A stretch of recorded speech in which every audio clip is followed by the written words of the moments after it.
சத்திய வேதம் பக்தரின் கீதம், சுத்தர்கள் போகும் பாதையின் தீபம், உத்தம மார்க்கம் காட்டும்.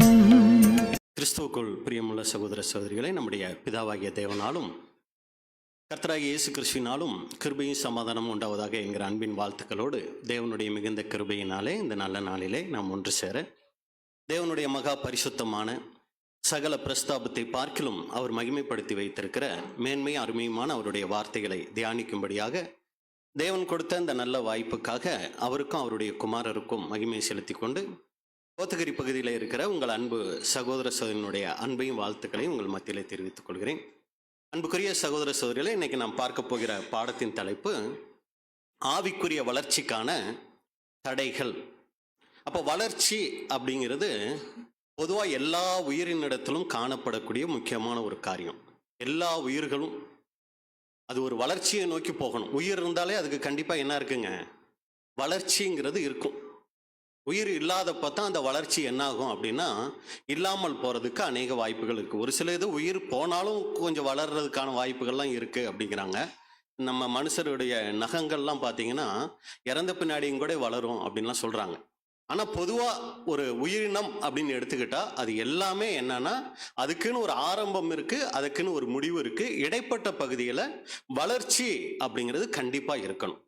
அதே போல் ஆவிக்குரிய ஜீவியத்தில் கடந்து வந்திருக்கிற நம்மளுடைய வாழ்க்கையிலையும் ஒரு நாள் நம்ம இந்த சத்தியங்கள் கேட்டோம், தேவனோட நல்மனசாட்சியின் உடன்படிக்கை ஞானஸ்நானம் எடுத்தோம். இப்போ அதில் 1 வருடங்கள் 2 வருடங்கள் 10 20ன்னு ஒவ்வொருத்தருடைய அந்த சூழ்நிலைகளுக்கு ஏற்ப வருடங்கள் இருக்குது. அப்போ ஒவ்வொரு வருடங்களை கடக்கும் போதும் நம்முடைய வாழ்க்கையில என்ன இருக்கணும்னா ஏதோ ஒரு வகையில ஆவிக்குரிய ஜீவியத்துல வளர்ச்சி இருக்கணும். ஆனா இந்த வளர்ச்சி நமக்குள்ள நடைபெற முடியாதபடி என்ன ஆகுது அப்படின்னா அநேக தடைகள் இருக்குது. உலக பிரகாரமா பாத்தீங்கன்னா நிறைய தடைகள் இருக்கு.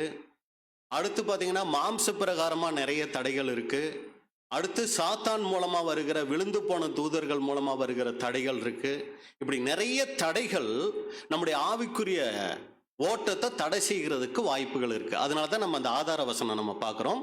கலாத்தியர் 5ஆம் அதிகாரம் 17வது வசனம். கலாத்தியர் 5ஆம் அதிகாரம் 17ஆம் வசனம். மாம்சம் ஆவிக்கு விரோதமாகவும் ஆவி மாம்சத்துக்கு விரோதமாகவும் இச்சிக்கிறது. நீங்கள் செய்ய வேண்டும் இருக்கிறவைகளை செய்யாதபடிக்கு இவைகள் ஒன்றுக்கொன்று விரோதமாய் இருக்கிறது.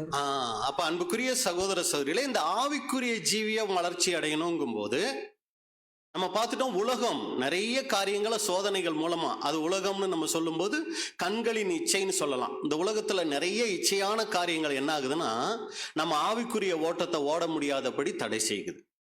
அதே போல சாத்தான் ஜீவனத்தின் பெருமை அப்படின்னு பார்க்கிறோம். கண்களின் இச்சை, மாம்சத்தின் இச்சை, ஜீவனத்தின் பெருமைன்னு யோவான் சொல்றாரு. அப்ப சாத்தான் ஒருத்தர் ஆவிக்குரிய ஜீவியத்துல விழ வைக்கிறதுக்கு முக்கியமா கொடுக்கக்கூடிய ஒரு தடை என்னன்னு பாத்தீங்கன்னா பெருமை.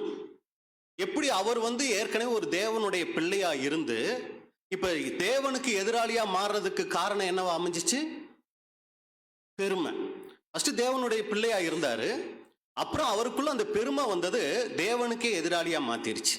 அதே போல இன்னைக்கு தேவனுடைய பிள்ளைகளா யார் யாரெல்லாம் உருவாகிக்கிட்டு இருக்காங்களோ அவங்களையெல்லாம் தன்னுடைய ஆளா மாத்துறதுக்கு அவர் வேற ஒன்றும் பெருசா செய்ய தேவையில்ல. என்ன செஞ்சா போதுங்க, அவங்களுக்குள்ள பெருமையை கொண்டு வந்துட்டா போதும். அவங்க தேவனுக்கு என்ன ஆயிடுவாங்கன்னா எதிராளியாய் மாறிடுவாங்க. ஏன்னா பெருமை உள்ளவர்களுக்கு தேவன் என்ன பண்றாருங்க, எதிர்த்து நிற்கிறார். இது உலக பிரகாரமா தான் இருக்கணும்னு அவசியம் இல்லை. ஆவிக்குரிய பிரகாரமாகவும் நமக்குள்ள அந்த பெருமை வந்தாலே நம்ம தேவனுக்கு விரோதமா மாறிடுவோம். அப்ப பாத்தீங்கன்னா உலகம் கண்களின் இச்சைகளை நிறைய காரியங்களை கொடுத்து இதை பாரு அதை பாருன்னு சொல்லி அவங்கள பாரு இவங்கள பாரு நீ இப்படியே இருக்கேன்னு சொல்லி என்ன பண்ணுதுன்னா ஆவிக்குரிய ஓட்டத்தை நம்ம ஓட முடியாதபடி தடை செய்யுது. சாத்தான் ஒரு பக்கம் நமக்குள்ள பலவிதமான ஆவிக்குரிய காரியங்களையும் பெருமையை கொடுத்து உலக பிரகாரமான காரியங்கள்ல பெருமையை கொடுத்து இந்த ஓட்டத்தை ஓட முடியாதபடி தடை செய்யறத பார்க்கிறோம். அதே போல முக்கியமான ஒரு விரோதி யார் அப்படின்னு சொல்லி பாத்தீங்கன்னா இது 2 காட்டிலும் முக்கியமான விரோதி யார் அப்படின்னா நம்மளுடைய மாம்சம். இது கூடவே இருந்துகிட்டு என்ன பண்ணுதுங்க, இது நம்ம இந்த ஆவிக்குரிய ஓட்டத்தை ஓட முடியாதபடி குளிப்பறிக்குது. இப்போ இதை புரிஞ்சுக்கிற மாதிரி சொல்லணும் அப்படின்னா, ஒரு பெண் திருமணம் ஆயிட்டாங்க, ஒரு சில வருடங்கள் ஆயிடுச்சு, குழந்தை பிறக்கவே இல்லை. அப்ப என்னம்மா இன்னும் குழந்தை ஆகலையான்னு எல்லாரும் கேட்க ஆரம்பிச்சிட்டாங்க. ஒரு நாள் வருது, இவங்க கர்ப்பம் தரிச்சிட்டாங்க. அந்த சகோதரிக்கு எவ்வளவு சந்தோஷம் இருக்கும். அப்பா நான் கர்ப்பம் தரிச்சிட்டேன்னு ரொம்ப சந்தோஷப்படுவாங்க இல்லைங்களா? ஆனா அந்த கர்ப்பம் நல்ல விதமா தரிக்க முடியாதபடி, அந்த குழந்தைய பெருக்க முடியாதபடி ஒரு தடை இருக்கு. எதுங்க அது? விரும்பாத ஒண்ணு இருக்கு. எதுங்க? அந்த சகோதரியினுடைய மாம்சமே. அந்த சகோதரி விரும்புவாங்க, ஆனா பாத்தீங்கன்னா வாமிட் வரும். எதிர்ப்பு தெரிவிக்குது பாருங்க. வாமிட் வருது, அலர்ஜி ஆகுது, தலை சுத்து வருது பாருங்க. இந்த மாம்சமே அதுக்கு என்ன பண்ணுது? முடிஞ்ச வரைக்கும் ஒரு எதிர்ப்ப, ஒரு கரு உருவாகிறத அந்த மாம்சமே என்ன பண்ணுதுன்னா அங்க எதிர்க்கக்கூடியதா இருக்கு. அதனாலதான் அவங்க பலவிதமான சூழ்நிலைகளுக்குள்ள போய் தான் கடைசியில எல்லாத்தையும் தாண்டி சகிச்சு கடைசியா தான் என்ன பண்றாங்க, ஒரு பெரிய கர்ப்ப வேதனையோட அந்த குழந்தைய பெற்றெடுக்கிறாங்க. விரும்புறாங்க, ஒரு குழந்தை எனக்கு பிறந்தா நல்லா இருக்கும், ஒரு குழந்தை கருவானா நல்லா இருக்கும், பெற்றெடுத்தா நல்லா இருக்கும்னு விரும்புறாங்க. ஆனா அதை நல்லபடியா அவங்க பெற்றெடுக்க முடியாதபடி வெளியில எங்கேயும் தடைகள் இல்லை. எங்கேயே தடை ஸ்டார்ட் ஆயிடுது? அவங்க மாம்சமே அதுக்கு தடையா இருக்குது. இதே போல நமக்குள்ள அந்த புதிய சிந்தை, புதிய சிருஷ்டி உருவாகும் போது வெளியில நமக்கு தடைகள் இருக்கு. உலகம் நமக்கு அதை தடை செய்யுது. சாத்தான் விழுந்து போன தூதர்களுடைய தடைகள் இருக்குது. நமக்குள்ள அந்த பரிசுத்த ஆவியை இல்லாம பண்றதுக்கு நிறைய விஷயங்கள் போராடுது. அதுல முக்கியமா போராடுறது எதுங்க? நம்ம மாம்சமே என்ன பண்ணுது அப்படின்னா இதை வளர விட்டுற கூடாதுன்னு சொல்லி என்ன பண்ணுதுன்னா தடை பண்ணக்கூடியதா இருக்குது. அதுதான் இங்க வசனத்துல நம்ம பார்க்கிறோம். இந்த மாம்சம் ஆவிக்கு என்ன பண்ணுது? விரோதமாகவும், ஆவி மாம்சத்துக்கு விரோதமாகவும் இச்சிக்கிறது. நீங்கள் செய்ய வேண்டும் என்று இருக்கிறவைகளை, தேவனுக்காக வாழணும் பிரதர், அதுக்காக தான் நான் வந்திருக்கிறேன் அப்படின்னு சொல்லி தேவனுக்குரிய ஒரு வாழ்க்கை வாழலாம், தேவ சித்தம் செய்யலாம்னு நம்ம ஆசைப்பட்டு முயற்சி எடுத்தோம்னா அதை செய்யாதபடிக்கு ஒரு பக்கம் போராட்டம், இன்னொரு பக்கம் செய்யணுங்கிற போராட்டம். இதுதான் நம்முடைய ஆவிக்குரிய ஜீவியத்துல மிகப்பெரிய ஒரு காரியமா அங்க இருக்கு அப்படின்னு பார்க்கிறோம். அப்ப இன்னைக்கு நம்ம பார்க்க போகிறது உலக பிரகாரமா ஒரு தேவனுடைய பிள்ளைகளுக்கு இந்த ஆவிக்குரிய வளர்ச்சியை தடை செய்யக்கூடிய காரியங்கள் என்னென்ன இருக்கு அப்படிங்கிறத நம்ம பார்க்க போறதில்ல. அதே போல சாத்தான் எந்தெந்த வகைகளெல்லாம் நம்ம இந்த ஆவிக்குரிய ஜீவியத்தை ஓடுறதுக்கு தடை செய்கிறார் அப்படிங்கிறதையும் நம்ம இன்னைக்கு என்ன பண்ண போறதில்ல பார்க்க. ஏன்னா நிறைய நம்ம பார்த்துட்டு தான் இருக்கிறோம். இந்த வசனத்தை வச்சு சகோதரர்கள் நிறைய உங்களுக்கு பாடங்கள் எடுத்திருப்பாங்க, நீங்களும் கேட்டிருப்பீங்க. அப்ப இன்னைக்கு நாம என்ன பண்ண போறோம்னா ஏற்கனவே கேட்ட விஷயங்களா இருக்கலாம். நம்ம இந்த மாம்சத்துல நிறைய விஷயங்களை என்ன பண்றோம்னா இந்த ஆவிக்குரிய வளர்ச்சியில நம்ம வளர முடியாதபடி தடையா இருக்கிற காரியங்களை நம்ம கவனிக்கிறது இல்லைங்க. நிறைய நேரங்களில் அது நமக்கு ஒரு பொருட்டாவே தெரிகிறது இல்லை. பொதுவா வளர்ச்சினாலே நம்ம என்ன நினைச்சுக்கிறோம் அப்படின்னா வாரந்தோறும் தவறாம என்ன பண்ணிடணும், சபைக்கு வந்துடணும், சத்தியம் கேட்கணும், போயிடணும். காலையில எந்திரிச்சோமா ஒரு பிரேயர் பண்ணணும், வேதத்துல ஒரு பகுதியை எடுத்து வாசிக்கணும், மன்னா வாசிக்கணும், ஜெபம் பண்ணணும். சாயங்காலம் அதே மாதிரி குடும்ப ஜெபம் பண்ணணும். பண்றோம், சரி, குடும்ப ஜெபம் பண்ணணும். அப்புறம் இரவின் கீதங்களை எடுத்து நம்ம வாசிக்கலாம். அடுத்து வேதத்துல ஒரு பகுதியை குடும்பமா வாசிச்சு தியானிக்கலாம். அப்புறம் நம்ம என்ன பண்றோம்னா சாப்பாட்டுக்கு முன்னாடி ஜெபமா, ஜெபத்துக்கு அப்புறம் சாப்பாடா, சரி, அது ஒவ்வொரு குடும்ப சூழ்நிலையை பொறுத்து. இதை என்ன முடிச்சிட்டோம்னா நம்ம என்ன யோசிச்சுக்கிறோம்னா நம்ம ஒரு நல்ல ஆவிக்குரிய ஜீவியம் செஞ்சிட்டு இருக்கிறோம், நம்ம வாழ்க்கை நல்ல விதமா போயிட்டு இருக்கு, என்கிட்ட ஒன்றும் குறை இல்லையே, நான் சரியா தானே ஆவிக்குரிய வாழ்க்கை வாழ்ந்துட்டு இருக்கிறேன் அப்படின்னு சொல்லி நிறைய நேரங்கள்ல நம்ம திருப்தி பட்டுறோம். ஆனா அன்புக்குரிய சகோதர சகோதரிகளே, நமக்கே தெரியாம இந்த மாம்சம் நம்மளை வஞ்சிச்சு வச்சிருக்கோம். எப்படி கண்டுபிடிக்கலாம் அப்படின்னா இன்னைக்கு நாம் பெயர் சபைகள்னு ஒரு சிலரை சொல்றோம். ஆனா அப்படியாங்கிறது எனக்கே பெரிய டவுட்டா இருக்கு. இன்னைக்கு அப்படி சொல்லிக்கிட்டு இருக்கோம் பாத்தீங்களா, அவங்க செய்யாததை என்னத்தை நம்ம செஞ்சிட்டோம்? அவங்க சபைக்கு போறாங்களா? அவங்க பைபிள் வாசிக்கிறாங்களா? அவங்க குடும்ப ஜெபம் பண்றாங்களா? அவங்க தனிப்பட்ட வேத தியானம் பண்றாங்களா? இது அவங்களும் பண்றாங்களே. அப்போ என்னத்தை நம்ம புதுசா அங்க பண்ணிட்டோம்? என்ன நமக்குள்ள வந்திருக்கிற மாற்றம்? இதை நம்ம என்ன பண்ணோம்னா அடிக்கடி இதை நம்ம சிந்தித்து கொண்டே இருக்கணும். அப்ப அந்த வகையில நம்முடைய ஆவிக்குரிய ஜீவியத்துல நம்முடைய இந்த வளர்ச்சியை தடை செய்யக்கூடிய மாம்சத்துல இருக்கக்கூடிய காரியங்கள் என்ன அப்படிங்கறத தான் நம்ம என்ன பண்ண போறோம்னா இன்னைக்கு நாம் ஒரு சில காரியங்கள் நம்ம பார்க்க போறோம். அப்ப நம்மளுடைய அனுதின வாழ்க்கையில இந்த ஆவிக்குரிய வளர்ச்சியை தடை செய்யக்கூடிய அந்த தடைகள் என்ன அப்படின்னு பார்க்கும்போது நல்லா புரிஞ்சுக்கணும். இன்னைக்கு நம்ம பார்க்க போறது எல்லாமே எல்லாருக்கும் இருக்கும். அப்படின்னு சொல்ல முடியாதுங்க. ஒவ்வொருத்தருக்கும் ஒவ்வொரு விதமா இருக்கும். இன்னைக்கு உலக பிரகாரமாவே சாதாரணமாவே சகோதர சகோதரி மத்தியில பாத்தீங்கன்னா, ஒரு சகோதரனும் சகோதரியும் ரொம்ப பண ஆசை உள்ளவங்களா இருப்பாங்க. எல்லாரையும் சொல்ல வரல. ரொம்ப பணம் பணம் பணம்னு ரொம்ப ஆசை உள்ளவங்களா இருப்பாங்க. ஆனா ஒரு சகோதர சகோதரி அதை பார்க்கும்போது, என்ன அந்த பிரதர் சத்தியத்துக்குள்ள வந்துட்டாரு, எப்ப பார்த்தாலும் பணம் பணம்னே பேசிட்டு இருக்கிறாரு, எப்ப பார்த்தாலும் பணமாவே இவரோட நோக்கமா இருக்குன்னு அவங்க நினைப்பாங்க. ஆனா இவங்களுக்குள்ள பாத்தீங்கன்னா வேறொரு ஆசை இருக்கும். உதாரணத்துக்கு ஸ்போர்ட்ஸ்னு வச்சுக்கோங்களேன். விளையாட்டு காரியங்கள்ல இவங்க ரொம்ப ஈடுபாடா இருப்பாங்க. ஆனா இவங்களுக்கு பணம் மேல ஒரு பெரிய விருப்பம் இருக்காது.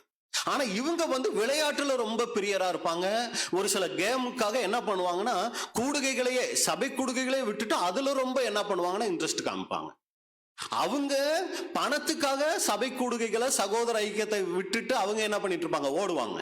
இவங்க அவங்கள குறை சொல்லிக்கிட்டு இவங்க விளையாட்டுக்காக அதை செஞ்சுட்டு இருப்பாங்க. அவங்க பண ஆசை பிடிச்சவங்க என்ன சொல்லுவாங்க, என்ன இது உலக பிரகாரமான விளையாட்டுக்கெல்லாம் இவங்க ஆவிக்குரிய ஜீவியத்தை நஷ்டம் பண்ணிக்கிட்டு இருக்காங்க. புரியுதுங்களா? அவருக்கு இது தப்பா தெரியும், இவருக்கு அது தப்பா தெரியும். இவங்களுக்குள்ள இருக்கிற தப்பு இவங்களுக்கு தெரியாது. இப்படி ஒவ்வொருத்தருக்குள்ளையும் ஒவ்வொரு விதமான பலகீனங்களை என்ன பண்ணிக்கிட்டு இருக்கோம்னா, நம்மளுடைய ஆவிக்குரிய ஜீவியத்தை நம்ம ஓட முடியாதபடி அங்க தடை செஞ்சுக்கிட்டே இருக்கோம். அப்ப இதுவரைக்கும் நம்ம பார்த்த காரியங்கள் நமக்கு தெரியாம கூட இருக்கலாம், ஒரு சமயம் நம்ம தெரிஞ்சிருக்கலாம். ஆனா அதை நம்ம ஒரு சீரியஸா அதை நம்ம பார்க்காதவங்களா இருக்கலாம். அப்ப அந்த வகையில நம்ம என்ன பண்ண போறோம்னா, இன்னைக்கு ஒரு சில தடைகள், இது என்னுடைய ஆவிக்குரிய ஜீவியத்துல இந்த சுபாவம் காணப்படுதா?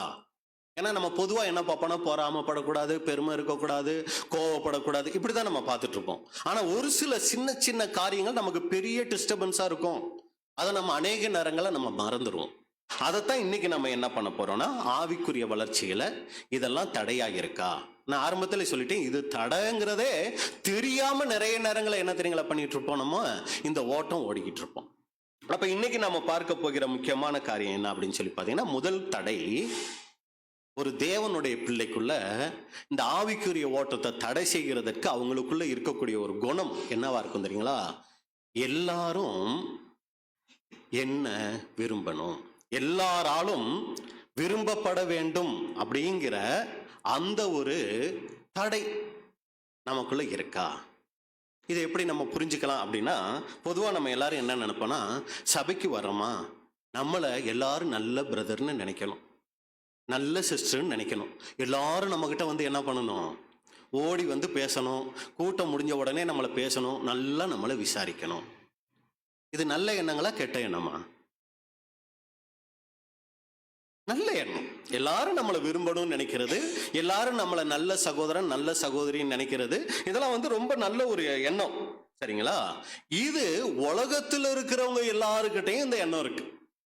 உலகத்துல இருக்கிற சின்னவங்கல இருந்து பெரியவங்க வரைக்கும். இன்னைக்கு நம்ம குழந்தைங்களே எடுத்துக்கங்களேன், குட் பாய் குட் கேர்ள்னு சொன்னோம்னா என்ன பண்ணுங்க, அது இன்னும் கொஞ்சம் இன்ட்ரெஸ்டா என்ன பண்ணும், ஒரு சில காரியங்கள் செய்ய ஆரம்பிக்கும். அப்ப எல்லாரும் விரும்பணும், எல்லாரும் நம்மளை பெருமையா நினைக்கணும் அப்படிங்கிறது, எல்லாருடைய உறவையும் விரும்புறதுங்கிறது ஒரு நல்ல விஷயம் தான். இது தப்பு கிடையாது. ஏன்னா வசனம் கூட சொல்லுது, கூடுமானால் எல்லாரோடையும் என்ன பண்ணுங்க, சமாதானமா இருங்க அப்படின்னு வசனமும் கூட அங்க சொல்றதை நம்ம பார்க்கிறோம். அப்ப இது நல்ல எண்ணம் தானே? இது ஒரு தேவனுடைய பிள்ளைக்கு இருக்கிறது தப்பா அப்படின்னு சொல்லி பாத்தீங்கன்னா, இது தவறு கிடையாது. ஆனா இதுவும் கூட ஒரு தேவனுடைய பிள்ளையினுடைய ஆவிக்குரிய வளர்ச்சிக்கு தடையா இருக்கிறதுக்கு அங்க வாய்ப்பு இருக்கு. எப்படி இது தடையா மாறுறதுக்கு வாய்ப்பு இருக்கு அப்படின்னு சொல்லி நீங்க பாத்தீங்கன்னா, மற்றவங்க நம்மளை விரும்பணும், மற்றவங்க நம்மளை நல்ல பிரதர் நல்ல சிஸ்டர் அப்படின்னு சொல்லணும் அப்படிங்கிறதுக்காக நம்ம என்ன தெரியுங்களா பண்ணுவோம், அவங்களுக்காக நாம ஒரு சில காரியங்களை நாம என்ன பண்ணுவோம்னா அவங்களுக்கு தகுந்த மாதிரி மாத்திக்க ஆரம்பிப்போம். எல்லாம் நல்லா கவனிங்க. பொதுவா எல்லாரும் நம்மளை விரும்பணும்னு நினைக்கிறது தப்பு கிடையாது. ஆனா எல்லாரும் நம்மளை விரும்பணுங்கிறதுக்காக அவங்களுக்கு ஏத்த மாதிரி நம்மளை மாத்திக்குவோம். பாத்தீங்களா? இங்க என்னவாயிடும் தெரியுங்களா? அந்த எண்ணம் நம்மளை அநேக தவறுகளுக்குள்ள அங்க கொண்டு போயிடும். அவங்களுக்காக என்ன நான் வெறுக்கிறது, என்ன நான் மாத்திக்கிறது நல்லது தானே, இதானே சுயத்தை வெறுத்தல் அப்படின்னு நம்ம நினைக்கலாம். ஆனா என்ன ஆயிடும் தெரியுங்களா? இது நம்ம தவறி போறதுக்கு கூட அங்க வாய்ப்பா மாறிடும். எப்படி இது மாறும் அப்படின்னா, நம்மளுடைய தனித்தன்மையை நம்ம என்ன தெரியுங்களா பண்ணிடுவோம், இழந்துருவோம். இந்த பிரதர்னா இவர் இப்படித்தான், இந்த சிஸ்டர்னா இவங்க இப்படித்தான் அப்படிங்கிற ஒரு தனித்தன்மை நமக்கு இருக்கும் இல்லைங்களா? மற்றவங்க நம்மளை விரும்பணுங்கிறதுக்காக என்ன பண்ணிடுவோம்னா இதை நம்ம இழந்துடுவோம். இதை இன்னைக்கு நிறைய நேரங்களில் பார்த்தீங்கன்னா வாலிபர்கள் மத்தியில் பார்க்கலாம்.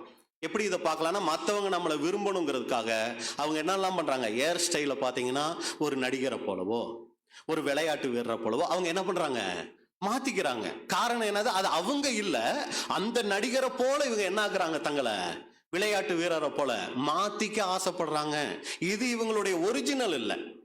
இவங்க அவங்கள போல தங்களை மாத்திக்கிறாங்க. அது போல வண்டி வாங்குறது, அது போல ட்ரெஸ் வாங்குறது, இப்படி பாத்தீங்கன்னா இன்னைக்கு வாலிபர்கள் மத்தியில இது பிரபலமா இருக்கும். இது ஆவிக்குரிய ரீதியில பாத்தீங்கன்னா அந்த சகோதரரை போல பேசுறது, அந்த சகோதரரை போல நடக்கிறது.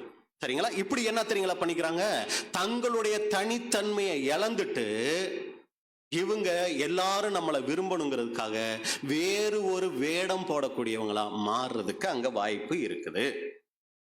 அப்ப இந்த மாதிரி மற்றவங்க நம்மளை விரும்பணுங்கிறதுக்காக நம்ம சொல்ல வேண்டிய காரியத்தை நிறைய நேரங்களை என்ன தெரியுங்களா பண்ணிடுவோம், சொல்லாம அமைதி ஆயிடுவோம். இதை நம்ம சொன்னோம்னா எல்லாரும் நம்மளை தப்பா நினைச்சுக்குவாங்க, எதுக்கு நமக்கு வம்பு. புரியுதுங்களா? நல்ல விஷயமா இருக்கும். ஆனா அதை நம்ம நிறைய நேரங்களை என்ன தெரியுங்களா பண்ணுவோம், சொல்லாம நம்ம உள்ளுக்குள்ள என்ன பண்ணிடுவோம்னா அடக்கி கொள்ளக்கூடியவங்களா இருந்துருவோம். ஒரு சில தவறான முடிவுகள் குடும்பத்திலேயோ சபை காரியங்களிலேயோ வேலை செய்யற இடத்துலயோ ஒரு தவறான முடிவுகள் எடுக்கும்போது நம்ம என்ன தெரியுங்களா பண்ணிடுவோம், அமைதியா இருந்துருவோம். இதை நான் சொன்னேன்னா எல்லாரும் என்னை தப்பா நினைக்க ஆரம்பிச்சிருவாங்க, எனக்கு எதுக்கு வம்பு. புரியுதுங்களா நான் சொல்ல வர விஷயம்? அடுத்து நீங்க பாத்தீங்கன்னா தவறான காரியங்களுக்கு முக்கியத்துவம் கொடுத்துருவோம். இந்த பிரதர் இந்த காரியத்துக்கு சரியில்லை அப்படின்னு நமக்கு நல்லா தெரியும், அதை எதுக்கு நமக்கு சொல்லிக்கிட்டு நமக்கு எதுக்கு வம்பு, நம்ம பேசாம அமைதியா இருந்துக்குவோம். இந்த மாதிரி நம்ம தவறான முடிவுகள் ஒரு சிலர் எடுக்கும்போது நாம அதுக்கு துணை போயிடுவோம். அடுத்து நீங்க பாத்தீங்கன்னா நமக்கு ரொம்ப நெருக்கமா ஒரு பிரதரோ சிஸ்டரோ இருக்கிறாங்கன்னா அவங்க செய்யற தப்ப நம்ம என்ன பண்ணவே மாட்டோம், கண்டுக்கவே மாட்டோம். இவர் தான் என் கூட நல்லா பேசிட்டு இருக்கிறாரு, இதை போய் நான் சொல்லி அப்புறம் இவரு என் கூட பேசுறதை நிறுத்திட்டாருன்னா எதுக்கு நமக்கு வம்பு, பேசாம அந்த தவறோடையே அவரை என்ன பண்ணிக்குவோம், அன்போ சகல பாவங்களையும் மூடும் அப்படின்னு சொல்லி என்ன பண்ணிடுறோம்னா அவரோட தவறையும் அப்படியே சேர்த்துக்கிட்டு அப்படியே நம்ம என்ன பண்றதுன்னா வளர்த்துக்கிறது. அடுத்து நீங்க பாத்தீங்கன்னா பிரச்சனை வராம இருக்கிறதுக்கு தேவனுக்கு பிரியமில்லாத காரியங்களையும் கூட அனுசரிக்க ஆரம்பிச்சிருவோம். அப்ப அன்புக்குரிய சகோதர சகோதரிகளே, நம்மளை எல்லாரும் விரும்பணுங்கிறதுக்காக இவ்வளோ காரியங்களை நம்ம என்ன பண்ணிடுறோம்னா விட்டு கொடுத்துட்றோம். இது எங்க பிரச்சனை ஆயிடுதுன்னா நம்மளுடைய ஆவிக்குரிய ஜீவியத்துக்கு பிரச்சனை ஆயிடுது. எப்படி பிரதர் நம்மளுடைய ஆவிக்குரிய ஜீவியத்துக்கு பிரச்சனை ஆகும்? அவங்க தப்பு செய்யறாங்க, அதுக்குரிய தண்டனை அவங்களுக்கு கிடைக்க போகுது, நான் என் வேலை உண்டு நான் உண்டுன்னு இருக்கேன், அதுக்கு எனக்கு சம்பந்தமே இல்லையே அப்படின்னு நம்ம நினைச்சிட்டோம்னா எங்க இதுல தப்பு வந்துருது அப்படின்னு சொல்லி பாத்தீங்கன்னா, எது நியாயம்ங்கிறத நம்ம அங்க என்ன பண்றோம், சொல்லாம விட்டுறோம். எது நீதிங்கிறத அங்க செய்யாம விட்டுறோம். ஏன்னா தேவன் விரும்பக்கூடிய குணலட்சணங்கள்ல முக்கியமான ஒரு குணலட்சணம் நீதி, நியாயம். அவர் எப்படிப்பட்டவராய் இருக்கிறார், நீதியை விரும்பி என்ன பண்றாருங்க, அக்கிரமத்தை வெறுக்கக்கூடியவரா இருக்கிறாரு. அப்ப அவர் கூட போய் இருக்கணும்னா இப்பவே நமக்குள்ள அந்த ஒரு சுபாவம் வளர ஆரம்பிக்கணும். நீதியை விரும்பக்கூடியவங்களா அக்கிரமத்தை வெறுக்கக்கூடியவர்களா நாம அங்க மாறணும். அப்ப அன்புக்குரிய சகோதர சகோதரிகளே, இந்த ஒரு தகுதி உள்ளவர்களாய் நாம் மாறுகிறதுக்கு தேவன் நம்மளை இங்க வச்சிருக்கிறார்.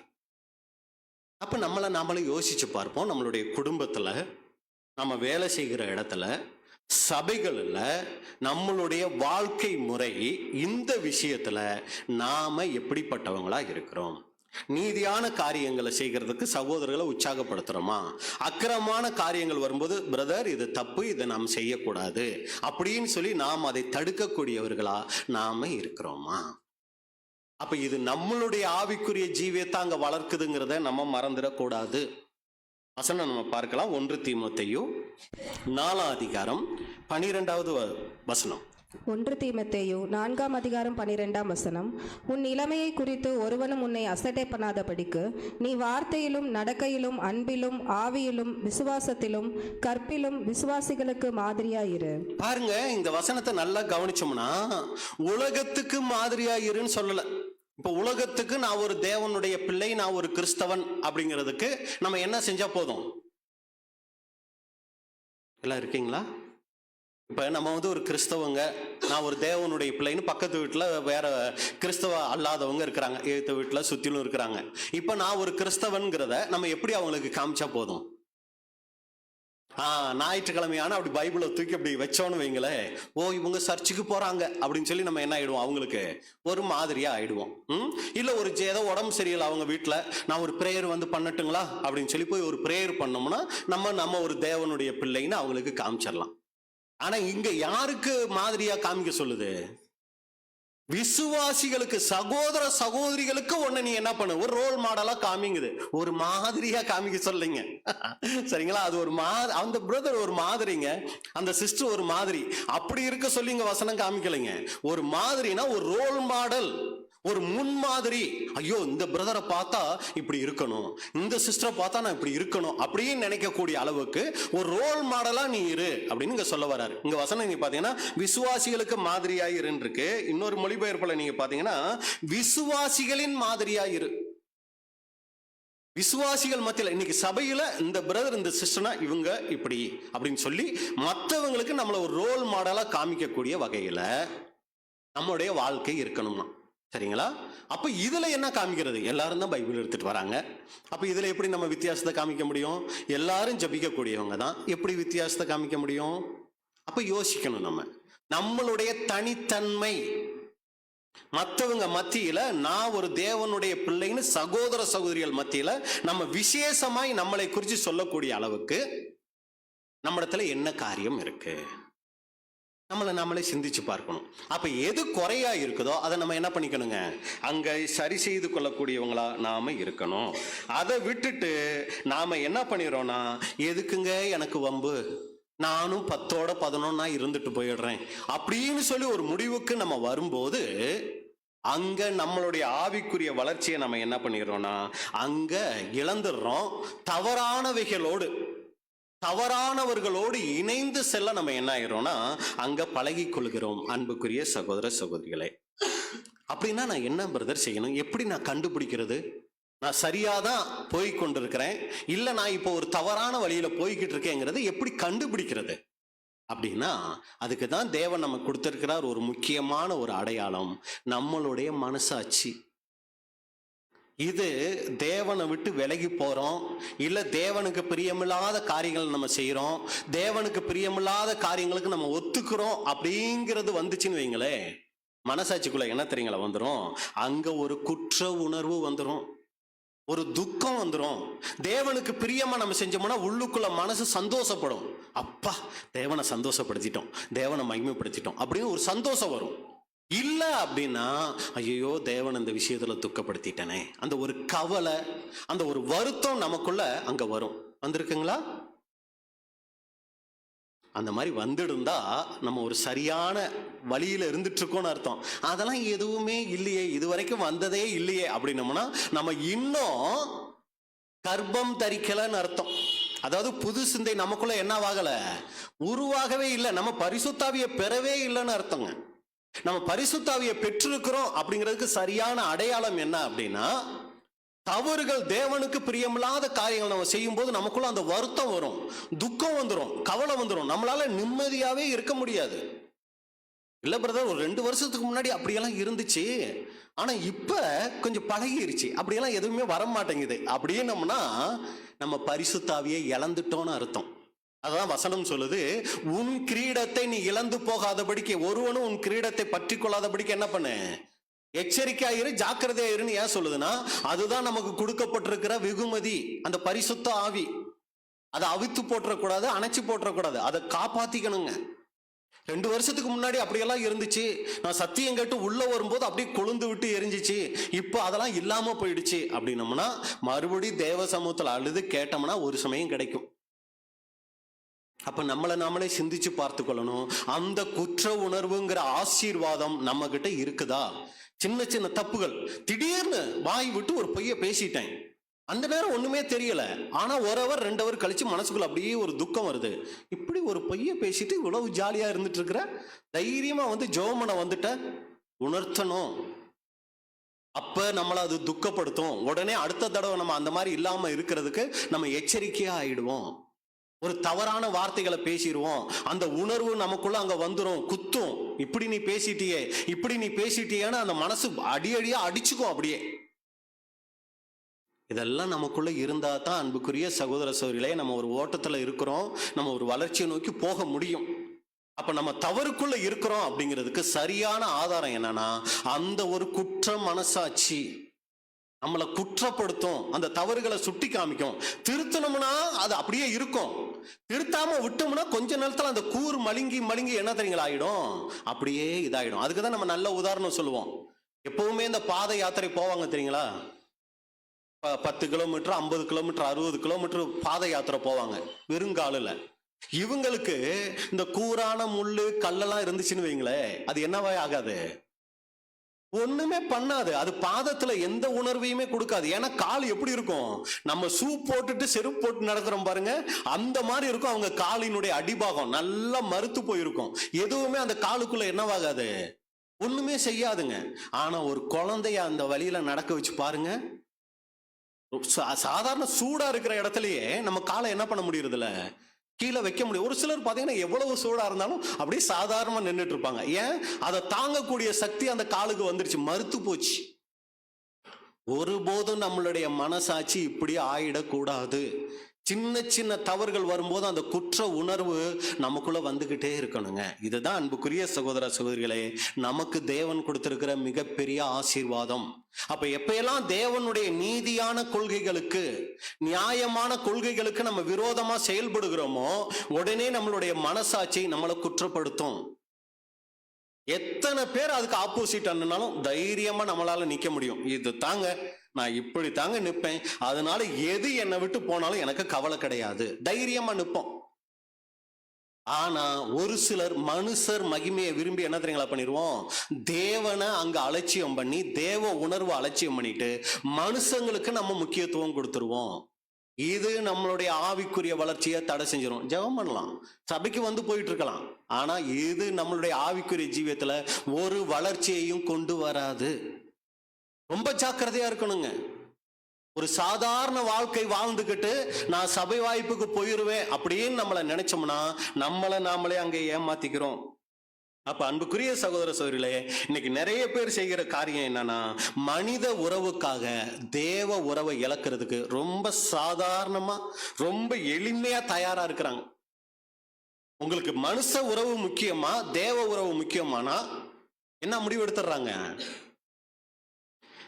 எங்களுக்கு தேவ உறவை எப்ப வேணாலும் வாங்கிக்கலாம் பிரதர், ஆனா மனுஷ உறவு விட்டு போயிடுச்சுன்னா அப்படிங்கிற அளவுக்கு ஆயிட்டாங்க.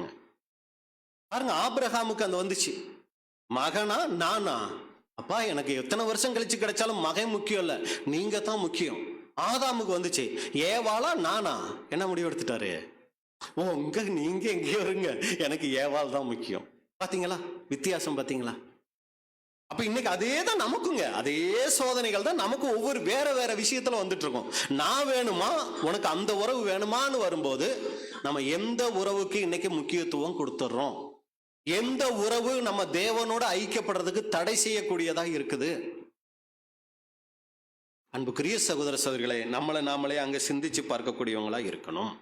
அப்ப இந்த மாதிரி மனிதர்கள் நம்மளை பெருமையா நினைக்கணும், சகோதர சகோதரிகளுடைய உறவு நமக்கு ரொம்ப முக்கியம், அவங்க நம்மளை எப்பவுமே பெருமையா நினைக்கணும். அப்படிங்கிறதுக்காக நாம் தேவனுடைய உறவை, தேவனுடைய நோக்கங்களை, குறிக்கோள்களை விட்டுட்டோம் அப்படின்னா அங்க நம்முடைய ஆவிக்குரிய வளர்ச்சி தடைபடும், ஆவிக்குரிய நஷ்டங்கள் ஏற்படும், விசேஷமா பரிசுத்த ஆவி அங்க குறைவுபட ஆரம்பிச்சிடும். அப்ப என்ன பண்ணணும், மனசாட்சியில சின்னதா ஒரு சலனம் வருதுங்கும் போதே நம்ம ரொம்ப அலாட் ஆயிடணும். அப்பா என்னை மன்னிச்சிருங்க, என்னை சரியான பாதையில நடத்திடுங்க, எனக்கு பலன் இல்லை, நீங்க எனக்கு பலன் கொடுத்து நடத்துங்கன்னு சொல்லி நாம சரண்டர் ஆயிட்டோம்னா தேவன் நம்மளை பொறுப்புல அங்கே எடுத்துக்குவார்.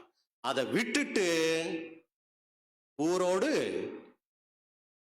ஒத்துவாள். இதை எப்படி வசனமா சொல்லணும்னா வசனம் வாச்சலாம். ரோமர் 12:2. ரோமர் 12ஆம் அதிகாரம் 2ஆம் வசனம். நீங்கள் இந்த பிரபஞ்சத்திற்கு ஒத்த வேஷம் தெரியாமல் தேவனுடைய நன்மையும் பிரியமும் பரிபூரணமான சித்தம் இன்னதென்று பகுத்தறியத்தக்கதாக உங்கள் மனம் புதிதாகிறதுனாலே மறுரூபமாகுங்கள். இந்த பிரபஞ்சத்துக்கு ஒத்த வேஷம் தெரியாமல், இதைத்தான் ஊரோடு ஒத்துவாள், ஊரோடு ஒத்து வாழாமல் என்ன பண்ணுங்க, தேவனுக்கு இது நன்மையா இருக்குமா, தேவனுக்கு நான் செய்கிற இந்த காரியம் பிரியமா இருக்குமா, இது தேவனுடைய பரிபூர்ண சித்தமா இருக்குமான்னு பகுத்து அறிஞ்சு என்ன பண்ணுங்கன்னா உங்கள் மனம் புதிதாகிறதுனாலே அங்கள் மறுரூபம் ஆகுங்க. அப்ப சகோதரர்கள் சொல்லும்போது நம்மிடம் இருக்கக்கூடிய மிகப்பெரிய சொத்து இந்த மனசாட்சியில் ஏற்படும் இந்த குற்ற உணர்வு. உடம்புல வலியே இல்லாம ஒருத்தர் ஆயிட்டாங்க அப்படின்னா சீக்கிரமா அவங்க செத்துருவாங்க. வலி, உடம்புல வலிங்கிறது நம்ம விரும்பாத ஒண்ணு, ஆனா அது நமக்கு கொடுக்கப்பட்டிருக்கிற மிகப்பெரிய ஆசீர்வாதம். வலி எங்க யாராவது விரும்புறவங்க இருக்கவங்களா? யாருமே வலியை விரும்ப மாட்டோம். ஆனா அந்த வலிதான் ஆண்டவர் நமக்கு கொடுத்திருக்கிற மிகப்பெரிய ஆசீர்வாதம். குஷ்ட ரோகிகளுக்கு முக்கியமான ஒண்ணு இருக்காது. என்ன இருக்காதுங்க? வலி இருக்காதுங்க. எவ்வளவு பெரிய ஆணி காலுல ஏறினா கூட அவருக்கு என்னவாகாது, அந்த ஆணி ஏறினதுக்கான அந்த உணர்வே இருக்காது. அது உள்ள போய் சீல் வச்சு அப்படியே பழுத்து என்னென்னமோ ஆயிட்டு இருக்கும், சீல் விட்டு விழுந்துட்டு இருக்கும். ஆனா அங்க ஒரு ஆணி ஏறினதுக்கான அடையாளமே இருக்காது. காரணம் என்னன்னா அந்த உணர்வு அவரை விட்டு போயிடுங்க. குஷ்டரோகி பாவத்துக்கு அடையாளமா நம்ம பார்க்கிறோம் அந்த குஷ்டத்தை. அப்ப அன்புக்குரிய சகோதர சகோதரிகளே, ஆவிக்குரிய ஜீவியத்துல சின்ன சின்ன தவறுகள் வரும்போதே அந்த உணர்வு நமக்கு இருந்துட்டு இருந்தா நம்ம பாக்கியவான்கள், பாக்கியவதிகள். கூர் மழுங்கிருச்சு அப்படின்னா நம்ம சத்தியம் கேட்கறதுலையோ ஜெபிக்கிறதுலையோ எந்த பிரயோஜனமும் இல்லாம அது போயிடும். பாருங்க, ஆதி திருச்சபை எபேசு சபையை பத்தி சொல்லும் போது நீங்க பாத்தீங்கன்னா நிறைய காரியங்களை விட்டுட்டு வந்தாங்க அவங்க. நீங்க அந்த எபேசியர் வெளிப்படுத்துதல் 2ஆம் அதிகாரத்தில் நீங்க பாத்தீங்கன்னா அந்த எபேசு சபையை பத்தி சொல்லும் போது நிறைய காரியங்கள் சொல்றாங்க. அந்த சபை செய்த தியாகங்கள் பாத்தீங்கன்னா ரொம்ப பெருசுங்க.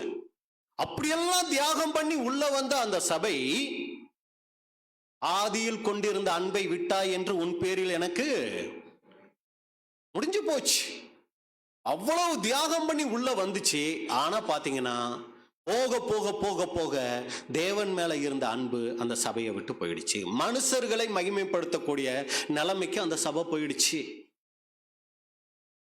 அப்ப நாமளும் கூட ஆரம்பத்துல ரொம்ப உற்சாகமா நிறைய காரியங்களை நம்ம இழந்தது, எவ்வளவு காரியங்களை இழந்திருக்கிறோம், எவ்வளவு சொந்த பந்தங்களை இழந்திருக்கிறோம், எவ்வளவு உறவுகளை இழந்திருக்கிறோம் இல்லைங்களா? எவ்வளவு நல்ல ஒரு பிரபலமான ஒரு பேர் நமக்கு இருந்திருக்கும், அதை இழந்திருப்போம். இந்த சத்தியத்துக்காக என்னென்னத்தையோ விட்டுட்டு வந்திருக்கிறோம். அப்படி வந்த நாம இன்னைக்கு நமக்கும் தேவனுக்கு இருக்கக்கூடிய உறவு எதுக்காக? தேவ உறவு பிரதர், சத்தியம் பிரதர்னு தானே வந்தோம். ஆனா இன்னைக்கு எது நமக்கு பெருசா தெரியுது? நம்மளை சிந்திச்சு பார்க்கணும். அன்புக்குரிய சகோதர சகோதரிகளை, 1 தீமோத்தேயு 1ஆம் அதிகாரம் 5வது வசனம். 1 தீமோத்தேயு 1ஆம் அதிகாரம் 5ஆம் வசனம். கற்பனையின் பொருள் என்னவெனில், சுத்தமான இருதயத்திலும் நல் மனசாட்சியிலும் மாயமற்ற விசுவாசத்திலும் பிறக்கும் அன்பே. அந்த சுத்தமான இருதயம், நல் மனசாட்சி, மாயமற்ற விசுவாசம், இதை நாம என்ன பண்ணணும்னா காத்து கொள்ளக்கூடியவங்களா இருக்கணும். அப்ப நம்ம பார்த்துட்டோம், இந்த ஆவிக்குரிய ஜீவியத்துல நம்மளை தடை செய்யக்கூடிய ஒரு காரியமா என்ன அமைஞ்சிடும் அப்படின்னா, எல்லாரும் என்னை விரும்பணும், எல்லாரும் என்னை நேசிக்கணும் அப்படின்னு நம்ம நினைக்கிறது தப்பு கிடையாது. அதுக்காக தேவனை துக்கப்படுத்தக்கூடிய அளவுக்கு போயிடுவோம் பாத்தீங்களா? இத ஒரு தேவனுடைய பிள்ளை தவிர்த்தரணும். 2வது காரியம் நம்ம போயிடலாம். 2வது, இந்த ஆவிக்குரிய ஜீவியத்துல நம்ம வளர்ச்சியை தடை செய்யக்கூடிய காரியம் என்னன்னா, நம் மீது கவனத்தை ஈர்த்தல். ஃபர்ஸ்ட் இது நீங்க பாத்தீங்கன்னா, நம்ம உறவை எல்லாரும் விரும்பணுங்கிறதுக்காக நம்ம என்ன பண்ணிரோம், செய்ய வேண்டிய காரியத்தை செய்யாம விட்டுருவோம். எனக்கு எதுக்கு வம்பு, அதை மட்டும் ஞாபகம் வச்சுக்கோங்க போதும். சரிங்களா? வேற எல்லாத்தையும் நீங்க மறந்துட்டாலும் பரவாயில்ல, எனக்கு எதுக்கு வம்பு அப்படின்னு நம்ம நிறைய நேரங்கள்ல ஆண்டவரை துக்கப்படுத்திடுறோமா, அதை மட்டும் மனசுல வச்சுக்கோங்க. இது 2வது என்ன தெரியுங்களா? அது செய்ய வேண்டியதை செய்யாம இருந்துடுறது. இது செய்யாம இருக்க வேண்டியதை செய்யறது. இது என்னது செய்யாம இருக்க வேண்டியதை செய்யறது அப்படின்னு பாத்தீங்கன்னா, மற்றவங்க நம்மளை விசேஷமானவங்களா பெரியவங்களா நினைக்கணுங்கிறதுக்காக என்ன தெரியுங்களா பண்ணிடுவோம், நாம செய்யக்கூடாத காரியத்தை செஞ்சிருவோம். இது என்னது செய்யக்கூடாத காரியத்தை செய்யறது அப்படிங்கும் போதுதான் இதுக்கு தான் அருமையான ஒரு உவமை ஆண்டவராகிய இயேசு கிறிஸ்து சொல்லும் போது பரிசேயன் ஆயக்காரன் உவமையை சொல்றாரு. இந்த பரிசேயன் ஆயக்காரன் உவமையை குறித்து நம்ம பார்க்கும்போது வசனம் நீங்க வாசிங்க. லூக்கா 18:11-12. லூக்கா 18ஆம் அதிகாரம் 11ஆம் வசனம் முதல்.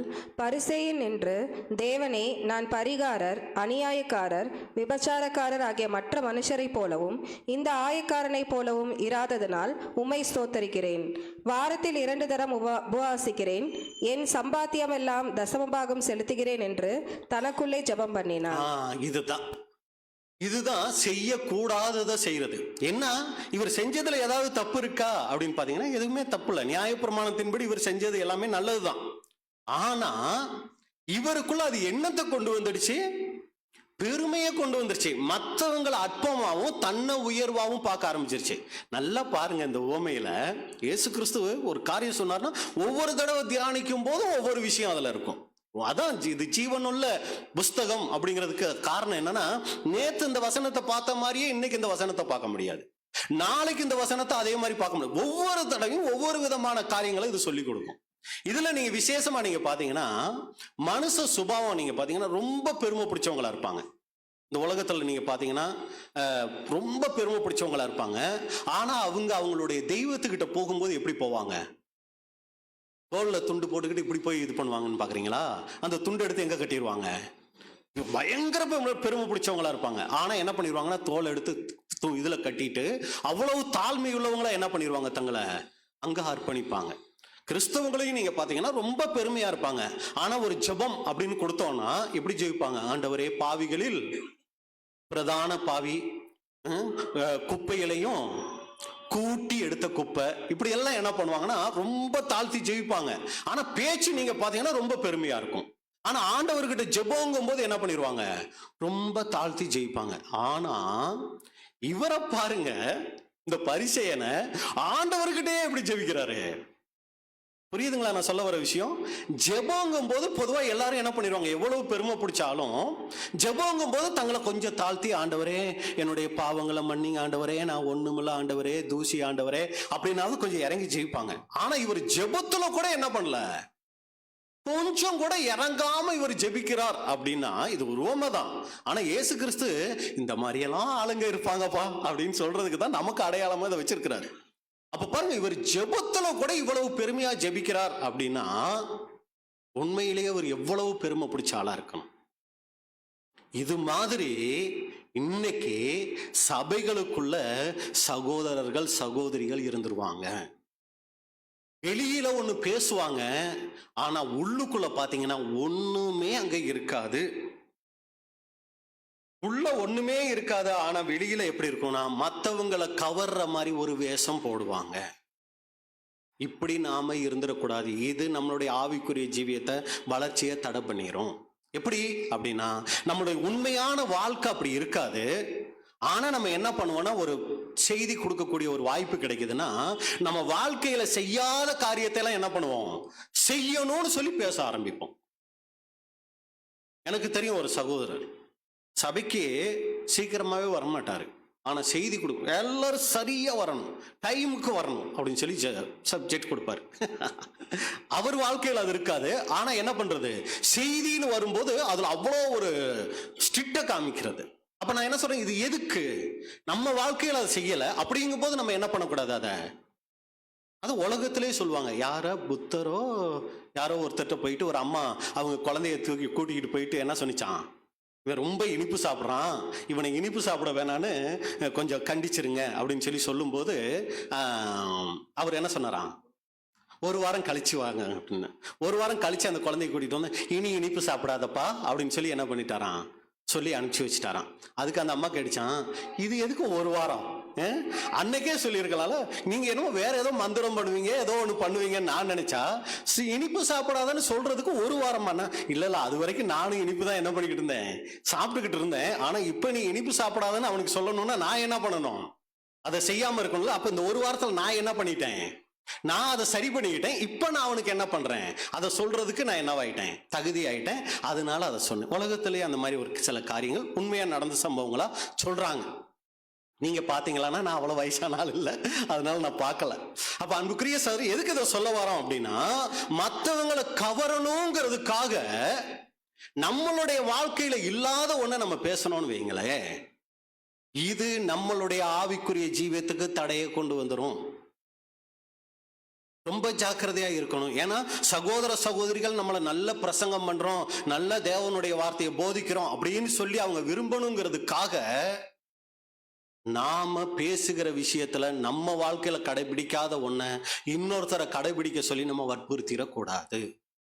அது நம்மளை கொஞ்சம் கொஞ்சமா என்ன தெரியுங்களா பண்ணிரும், துணிகரத்துக்குள்ள கொண்டு போயிடுங்க, துன்மார்க்கத்துக்குள்ள நம்மளை கொண்டு போயிடும். தேவனுக்கு பயப்படுகிற பயத்தை நம்மளை விட்டு போயிடும். ஏன்னா தைரியமா பேச ஆரம்பிச்சிட்டோம், நம்ம வாழ்க்கையில் அதை நம்ம செய்யறது இல்லை அப்படிங்கும் போது அது நம்மளுடைய ஆவிக்குரிய ஜீவியத்தை தடை பண்ணிரும். இந்த குணம் இருக்கிறவங்களுடைய சுபாவம் எப்படி இருக்கும்னு சொல்லும் போது பாத்தீங்கன்னா, எப்பவுமே தங்களை உயர்வாவே பேசுவாங்க, மற்றவங்களை எப்பவுமே மட்டம் தட்டியே பேசிட்டு இருப்பாங்க. ஒரு கொஞ்சம் பேர் இப்போ குடும்பத்திலையோ இல்லை வேலை செய்கிற இடத்துலையோ சபையிலையோ இப்படி ஒன்று சேர்றாங்கன்னு வைங்களேன், இவர் ஒரு கருத்து சொல்லுவார், அதுக்கு இன்னொருத்தர் கருத்து சொல்லும்போது இவர் தன்னை பெருமையாக நினைக்கிறவர் என்ன, பிரதர் சும்மா இருங்க பிரதர், நான் சொல்றதை கேளுங்க, என்ன பண்ணிடுவார்னா தன்னை முன்னிறுத்தக்கூடியவராக இருந்துருவாரு. அடுத்து எல்லாரும் தன்னை கவனிக்கணுங்கிறதுக்காக ஒரு வாழ்க்கை வாழ ஆரம்பிப்பாங்க. ஆனா உண்மையில அவங்க அப்படி இல்லை. ஆனா மற்றவங்க தங்களை விரும்பணுங்கிறதுக்காக ஒரு வாழ்க்கைய அங்க காமிச்சிருவாங்க.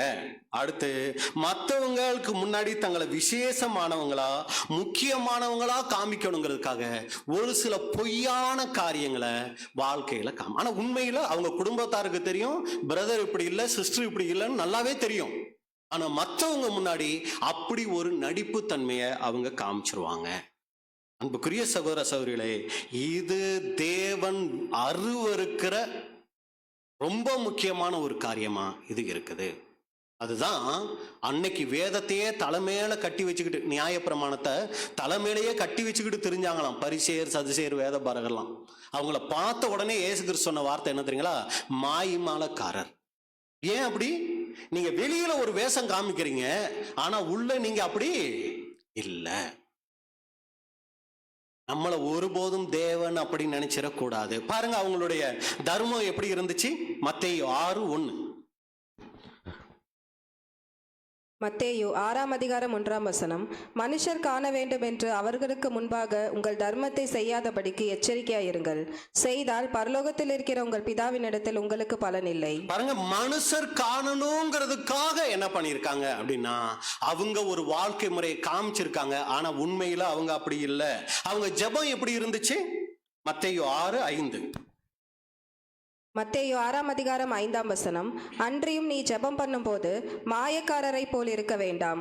மனுஷர் காணும்படியாக அவர்கள் ஜெப ஆலயங்களிலும் வீதிகளின் சந்திகளிலும் என்று ஜெபம் பண்ண விரும்புகிறார்கள்.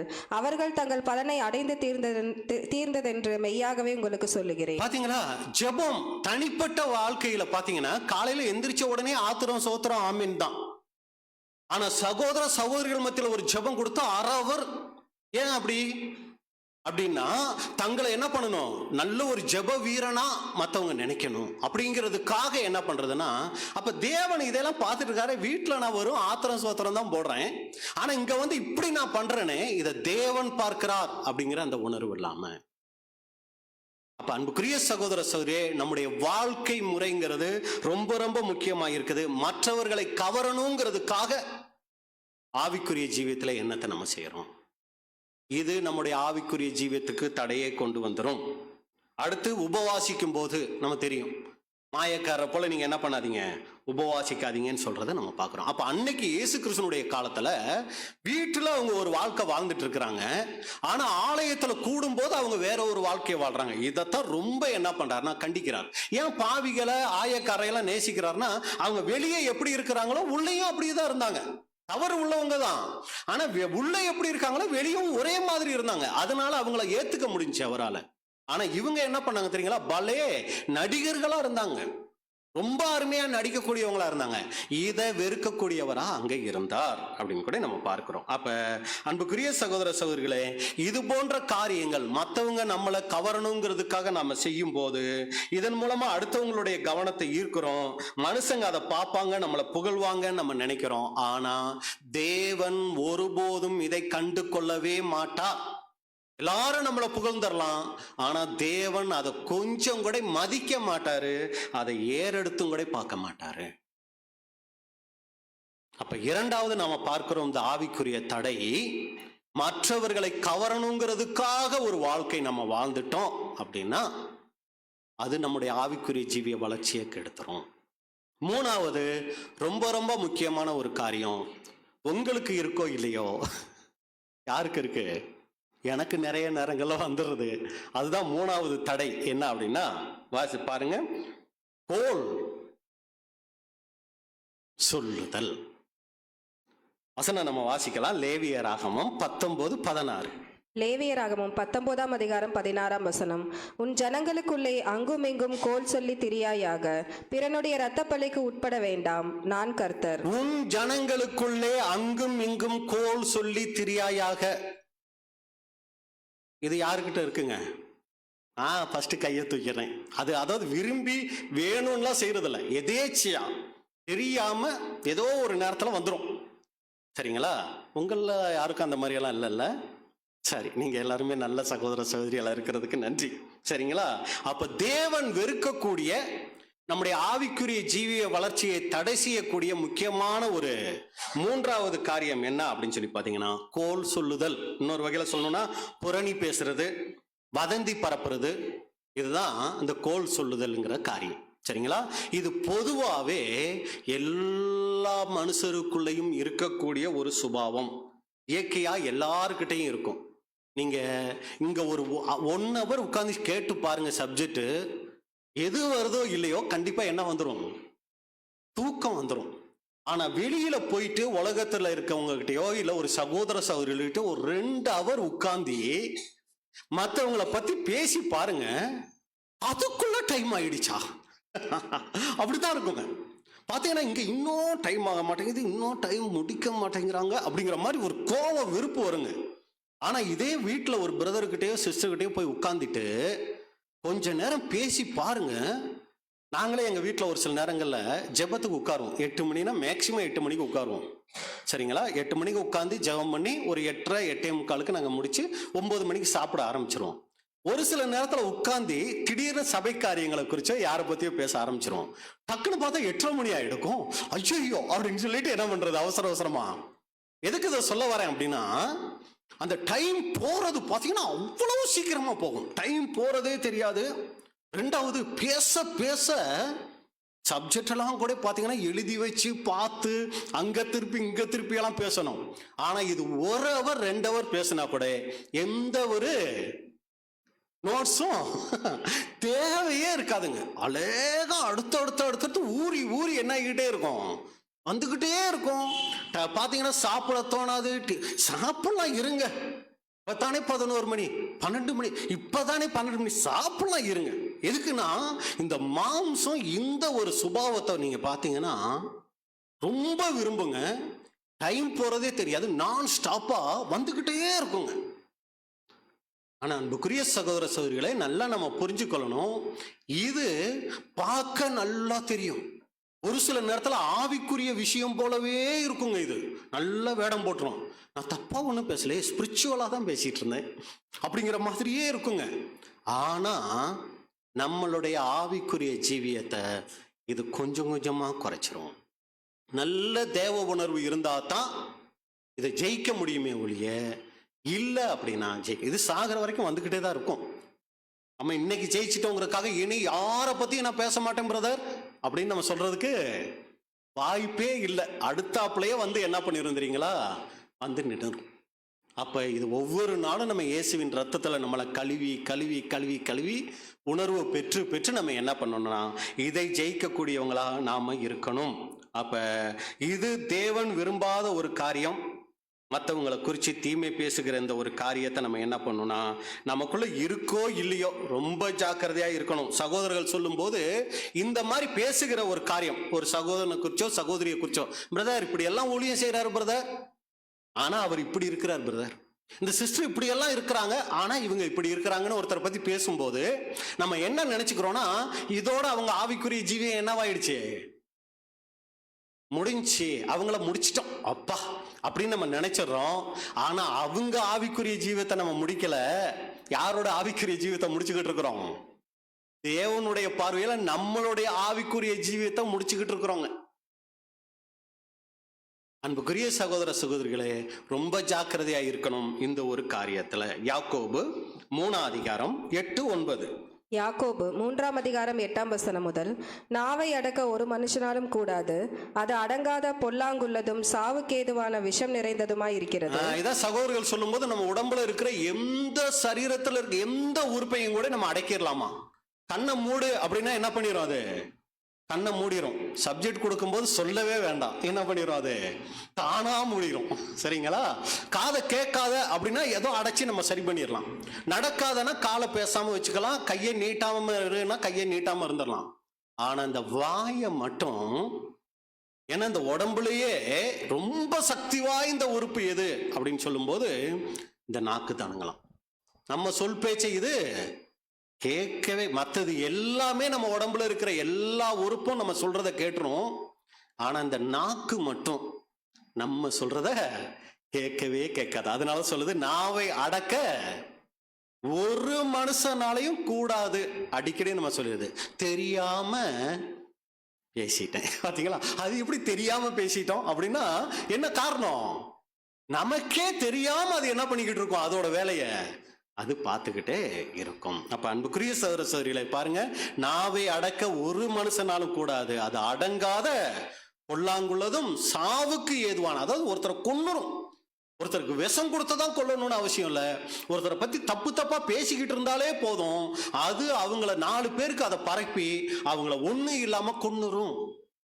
அவங்க பேரை கொன்னாலே போதும் இல்லைங்களா? அவங்க சாகணுங்கிற அவசியம் இல்லை, ஜடமாக ஆரம்பிச்சிருவாங்க. அதுக்கப்புறம் ரொம்ப மோசம் இந்த நாக்கு அப்படின்னு கூட பார்க்கிறோம். 9, அதனாலே நாம் பிதாவாகிய தேவனை துதிக்கிறோம், தேவனுடைய சாயலின்படி உண்டாக்கப்பட்ட மனுஷரை அதனாலேயே சபிக்கிறோம். பிதாவாகிய தேவன் இங்க வந்து துதிக்கிறோம். ஆனா அதே நேரத்துல தேவனுடைய சாயல்ல உண்டாக்கப்பட்ட மனுஷரை நம்ம என்ன பண்றோம்னா சபிக்கிறோம். நல்லா புரிஞ்சுக்கொள்ளணும். நம்ம தேவனை எவ்வளவு நேசிக்கிறோங்கிறதுக்கு என்ன தெரியுங்களா அடையாளம்? எல்லாம் இருக்கீங்களா? நம்ம தேவனை ரொம்ப நேசிக்கிறோங்கிறதுக்கு எது அடையாளம்? நல்லா ஜெயிப்பேன் பிரதர், 1 ஹவர் டைம் போறதே தெரியாம ஜெயிப்பேன் பிரதர் அப்படின்னா அதெல்லாம் இல்லைங்க. நம்ம சகோதர சகோதரிகளை, நம்ம குடும்பத்தார, வேலை செய்யற இடத்துல இருக்கிறவங்க கிட்ட எப்படி நடந்துக்கிறோங்கிறத வச்சுதான் நம்ம தேவனை எந்த அளவுக்கு நேசிக்கிறோம்னுக்கு அடையாளங்க.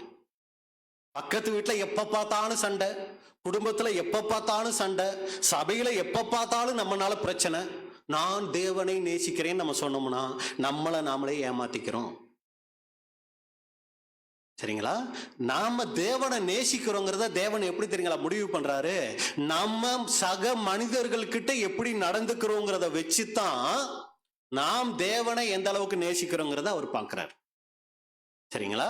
இதை நம்ம நல்லா புரிஞ்சுக்கணும். நல்லா ஜெபிக்கிறேன், நல்லா வேதம் வாசிக்கிறேன், ஆனா கணவனை மதிக்கிறதே இல்லை, மனைவியை மதிக்கிறதே இல்லை, பிரயோஜனமே இல்லைங்க. நம்ம தேவனை நேசிக்க ஆரம்பிச்சோம்னா மற்றவங்களை எல்லாரையும் மதிக்க கத்துக்குவோம், மற்றவங்க எல்லாருக்கிட்டையும் அன்பா பேச பழகிக்குவோம். தவறுகள் வரும்போது எச்சரிக்கிறது, கண்டிக்கிறத சொல்ல வரல நான், அது கண்டிப்பா நம்ம செய்யணும். அது அன்பின் நிமித்தமா இருக்கும். இதுதான் நம்ம தேவனை நேசிக்கிறதுக்கு அடையாளம். அப்போ ஒருத்தர் கேவலமா நம்ம பேசும்போது அது யாரையும் சேர்த்து பேசுறோம்? தேவனின் சாயலில் உண்டாக்கப்பட்ட மனுஷரை பேசும்போது தேவனையும் அங்க பேசக்கூடியவங்களா மாறிடுறோம். ரொம்ப ஜாக்கிரதையா இருக்கணும் அன்புக்குரிய சகோதர சகோதரிகளே. அப்ப என்ன பிரதர் பண்றது அப்படின்னா அதுக்குதான் சங்கீதக்காரன் சொல்றாரு. சங்கீதம் 39:1-2.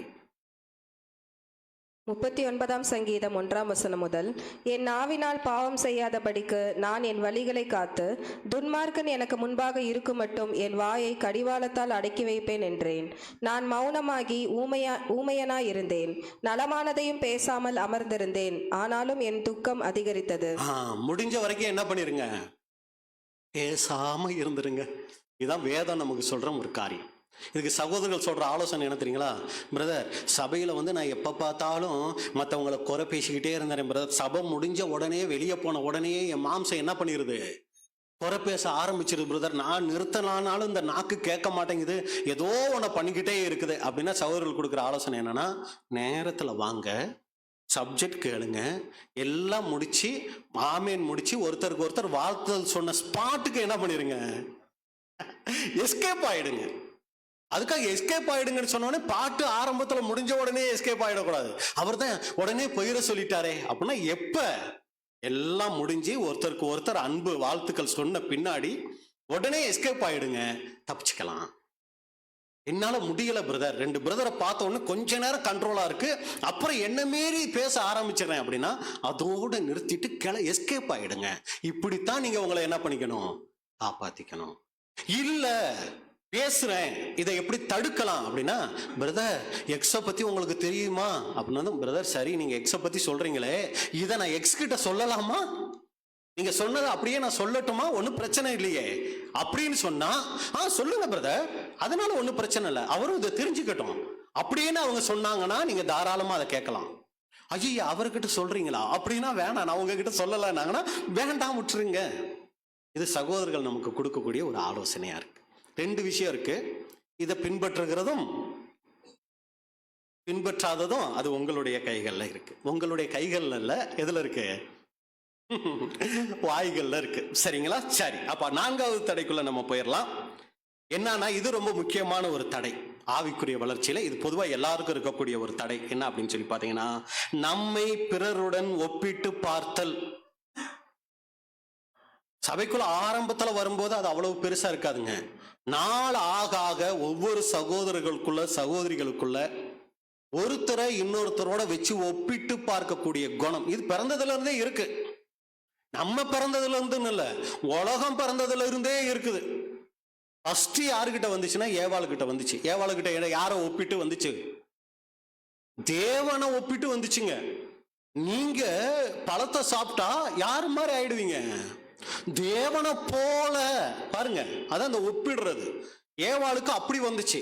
அடுத்து காயின் ஆபேலுக்கு எப்படி வந்துச்சு பாரு, நீயும் தான் கொண்டு வந்த, உன் தம்பியும் தான் கொண்டு வந்தான், உன் காணிக்கை எரியவே இல்லை, அப்படியே இருக்கு.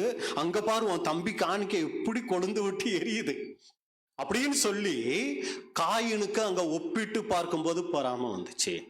அப்படியே வேதத்துல ஃபுல்லா சொல்லிட்டே வரலாங்க. எல்லாருக்குள்ளையும் இந்த ஒப்பிட்டு பார்த்தல் வந்துகிட்டே இருந்துச்சு. பேதுரு அவ்வளோ பெரிய தப்பு பண்ணிடுறாரு, அழுகிறாரு, மனம் திரும்பிட்டாரு. பேதுருவே என்ன நேசிக்கிறியா, சீமோனே என்ன நேசிக்கிறியா அப்படின்னு கேட்டா, ஆமா ஆண்டவரே உங்களை நேசிக்கிறேன், உங்களுக்கே தெரியும்னு சொல்லிடுறாரு.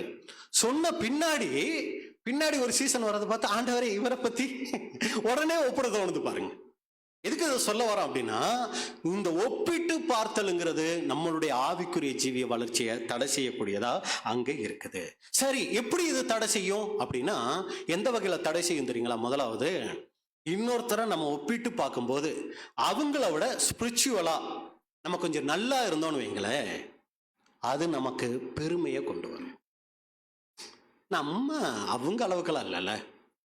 9 மணி கூடுகன்னா அவங்க 9:30 வராங்க, நான் எப்ப வரேன் 9:20. 9:15. சரி, 9:15 நான் வந்துடுறேன்ல, அப்ப நான் யாரு, நான் பெஸ்ட் தானே. இப்ப மற்றவங்களை ஒப்பிடும்போது நம்ம அவங்கள விட எந்த விஷயத்துல, ஒரு சமயம் செய்தி அளிக்கிற விஷயமா இருக்கலாம், இல்ல ஊழிய காரியங்களா இருக்கலாம், இல்ல வீட்டுக்கு காரியங்கள், ஏதோ ஒன்று. இது செய்யும் போது என்ன தெரியுங்களா ஆகுது, நமக்குள்ள ஒப்பிட்டு பார்க்கும்போது பெருமை வர்றதுக்கு வாய்ப்பு இருக்கு. அதனாலதான் ஆண்டவராக இயேசு கிறிஸ்து சொல்லும்போது பாருங்க, மத்தேயு 7:3 வாசிங்க. மத்தேயு 7:3 வசனம். மத்தேயு 7:3, நீ உன் கண்ணில் இருக்கிற உத்திரத்தை உணராமல் உன் சகோதரன் கண்ணில் இருக்கிற துரும்பை பார்க்கிறது என்ன? உத்திரங்கும் போது மரக்கட்ட பீம், நீ உன் கண்ணில் பீமை வச்சுக்கிட்டு இருக்கிற, அது உனக்கு பெருசா தெரியல, ஆனா சகோதரன் கண்ணுல இருக்கிற சின்ன டஸ்ட். என்ன பிரதர் இவ்வளோ பெரிய டஸ்ட்டை வச்சுக்கிட்டு இருக்கீங்க, எடுங்க பிரதர். சரிங்களா? ஆனா இங்க என்ன இருக்குது? பெரிய பீமே கண்ணுக்குள்ள இருக்குது. பெருமையை கொண்டு வந்துரும். அப்ப இந்த பெருமை என்ன பண்ணிரும்னா, மற்றவங்க தவறுகளை மரக்கட்டையாவும் தன்னுடைய தவற தூசாவும் பார்க்கும். ஆனா தேவனுடைய பார்வையில இங்க மரக்கட்டை, அங்க தூசா இருந்துரும். அன்புக்குரிய சகோதர சகோதரிகளே, ரொம்ப கவனமாய் நாம இருக்கணும். அதனாலதான் இப்படிப்பட்டவங்களுக்கு அப்போஸ்தலன் பவுல் என்ன சொல்றாருன்னா, இந்த ஒப்பிட்டு பார்க்கும்போது என்ன, எப்படி ஒப்பிட்டு பார்க்கணும் அப்படிங்கும்போது பிலிப்பியர் 2:3. பிலிப்பியர் 2ஆம் அதிகாரம் 3ஆம் வசனம். ஒன்றையும் வாதினாலாவது வீண் பெருமையினாலாவது செய்யாமல் மனத்தாழ்மையினாலே ஒருவரை ஒருவர் தங்களிலும் மேன்மையானவர்களாக எண்ண கடவீர்கள். ஒப்பிட்டு பார்க்கும்போது இவர் என்னை விட பெஸ்ட். எப்படி பிரதர் அப்படி நான் நினைக்கிறதுனா, அவர் இந்த அழைப்புக்குள்ள வந்திருக்கிறார், அவருக்கு இந்த சத்தியம் கொடுக்கப்பட்டிருக்கு, அவருக்கு 2 தேவ தூதர்கள் கொடுக்கப்பட்டிருக்கிறாங்க, அவருக்கு தேவன் அவருடைய ஆவியை கொடுத்திருக்கிறார், அவரும் தேவனுடைய பிள்ளை. மற்ற விஷயங்கள் எல்லாத்துலயும் அவங்க குறைவுபட்டவங்களா இருக்கலாம், படிப்பறிவுல குறைவுபட்டவங்களா இருக்கலாம், வாழ்வாதாரங்கள்ல வசதி சூழ்நிலைகள்ல அவங்க குறைவுபட்டவங்களா இருக்கலாம், எல்லா விஷயத்திலும் அவங்க குறைவுபட்டவங்களா இருக்கலாம். ஆவிக்குரிய ரீதியா எடுத்தா அவங்கள தேவன் அழைச்சிருக்கிறார், அவங்க தேவனுடைய பிள்ளை. பரலோகத்துக்கு போகும்போது இன்னைக்கு பூமியில நம்ம பார்க்கிற எந்த வித்தியாசமும் அங்க என்னவா இருக்காது, எதுவுமே இருக்காது. ஆவிக்குரிய காரியம் மட்டும்தான் பரலோகத்துல அங்க இருக்கும். இப்படி நீங்க ஒருத்தரை என்ன பண்ணணும்னா, உங்களை விட உயர்வானவங்களா நீங்க பார்க்கணும். அப்ப இந்த பெருமை வராது. அப்ப முதல் காரியம் ஒப்பிட்டு பார்க்கறதுனால பெருமை வர்றதுக்கு வாய்ப்பு இருக்கு. 2வது காரியம் ஒப்பிட்டு பார்க்கறதுனால என்ன தெரியுங்களா வர்றதுக்கு வாய்ப்பு இருக்குது, தாழ்வும் மனப்பான்மை வர்றதுக்கு வாய்ப்பு இருக்கு.